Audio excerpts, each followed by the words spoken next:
Alright guys, Andy at Deadlift Training Systems. I'm just going to have a quick coach's eye from Alex, who sent me this. Now, Alex is a very keen deadlifter. She's not training me for a while, so she's been training her own for quite a while. And she just sent me this and said, can I have a look through some of the stuff, because there's a couple of things that she just thinks she can iron out a little bit.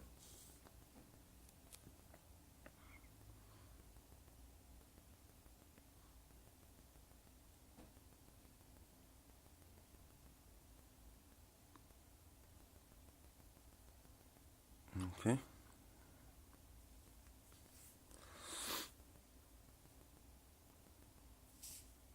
And done. Alright, so good points. Good points is she's getting the weight off the floor. She's not struggling at any point. Oh, don't know where that came from. Yeah, weight's going up, decent speed, no sticking points. She hasn't put what weight that is. But it's obviously doing 10 reps with it, so it's not a max. Okay, right, let's get back to this first lift, because I think that's the bigger. Okay, so waist is stud, looks okay. Pretty close to the bar.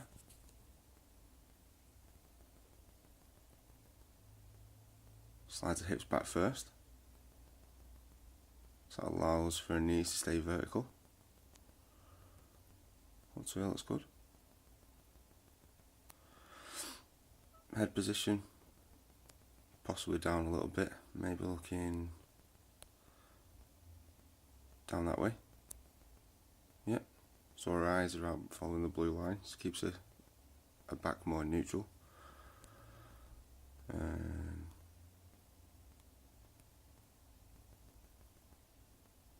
Sits back into the lift a little bit more. Now this is where the problem comes in.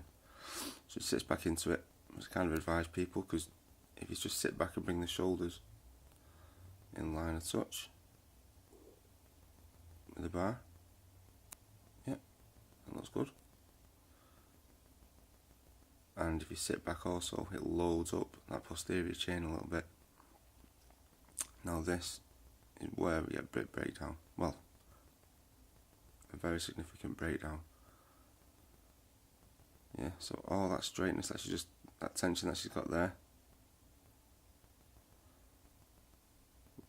lost it all there, which makes that first lift look a little ugly.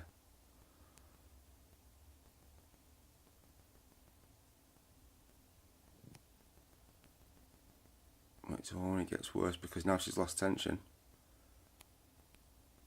It's only going to make everything really, really tough in that first lift. So yeah, see that a lot of rounded back. Now rounded back isn't necessarily a bad thing. Look at powerlifters that do rounded backs and keep that tension. But I know with Alex, it's just form breakdown. Okay. So really this first lift, the rest of the lift she kind of like straightens out a little bit, finds that tension again. But we need to get this first lift, because if this was a max lift, that's going nowhere.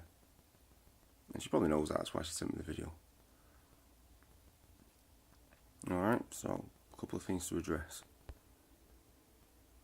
Let's come back up. Yeah, if that was any decent weight in the bar, she'd really struggle there. Alright, so a couple of things that we can do. Setup is good. Hip hinge. Always start with the hip hinge. If you're just bending straight at the hips and rounding the back straight away, it's really hard to get that position back once you're at the bar. So hip hinge, keeping the chins vertical. Drops into the bar really nice. Okay. What I would suggest is, if she's losing tension, just before she does that, I'd like to see this inflate a little more. Things you can do there: put like a resistance band around your waist, breathing into it, so you feel the stretch on the on the resistance band. You feel like your gut and your back, the sides, really pushing into that band, making it stretch. So what that does is that creates tension and pressure, that abdomen pressure. So that's going to help you keep your back straight and keep you nice and nice and tense through the lift. So yeah, some there.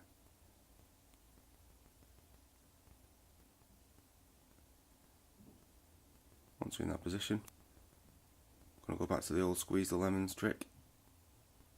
This needs to be tight. If your lats aren't tight before you lift, you can lose that. You can lose the tension that you've created in your upper back. Okay. Take the slack out of the bar. So it looks like it's supposed to lift it straight away. Probably sits back a little bit too much there as well. Just took that tension out of the hamstrings. So we started with the hips, say there. If you asked how she was in that position, I bet her hamstrings were really tight. Back looks solid. So you can keep that tension, just pull from there. That might help. As the lifts go on, just play through it. So yeah, just needs to keep tight. That's it. It's just a tension issue. Just lost a bit of tension. Not the end of the world. As the reps go on, actually, she does get a lot tighter. Keeps that back position a little bit more. And then near the end, a little bit of fatigue kicks in, and we go back to just losing that tension again. But yeah, no problem. Alright, Alex, this is what you're going to do. When you've done your main lift, so when you finish this, your accessory work needs to be a bit more. It means a lot of upper back work, back extension on the GHR machine, pull apart, so doing pull aparts, wiring the back extension, so pull the band right across your chest, so make it full stretch, so to the top end, the high end of a pull apart, doing back extension in that position. I'll send you a link to that. Face pulls, seated rows, lat pull downs, anything that's going to keep that back strong in the lift, that helps you keep tension. Also, as well, before you start your session, what I would do is get into that 90-90 position. Yeah, so 90-90 position, resistance band around your stomach, just around the belly button. Practice breathing and stretching into that. Okay. Once you've done that, that'll carry over into your lift. And I'd probably do that in between sets as well. Just carry on with that. Also, bird dogs with high tension just before you lift. That creates that tension through that posterior chain. And that's it really. A bit of a long one this, but I wanted to make sure that Alex had quite a lot of info to go off. Any other questions that you've got on that, Alex, just drop us a message on here. Alright, keep lifting.